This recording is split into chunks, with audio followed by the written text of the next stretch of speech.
রাধে রাধে। গণেশকে যদি বুধবার পুজো দেওয়া যায় তাহলে আর্থিক লাভ ঘটে এবং ধনপ্রাপ্তি যোগ আসে।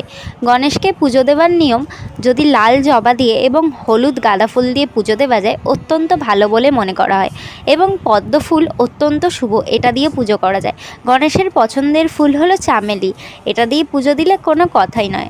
গণেশের পছন্দের ফল হলো কালোজাম এবং আতা।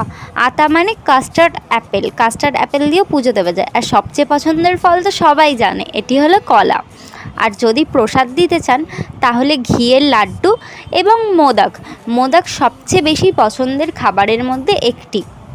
মোদক দিয়ে পুজো দিলে গণেশ সবসময় আপনার কথা শুনবে। এবং গণপতিকে পুজো দেওয়ার জন্য আপনারা লাল এবং হলুদ রঙের পোশাক পরতে পারেন, এই রঙটি সবচেয়ে পছন্দের গণপতি। গণেশকে পুজো দেবেন প্রত্যেক দিনই ধূপ এবং প্রদীপটা দেখাবেন। রাধে রাধে।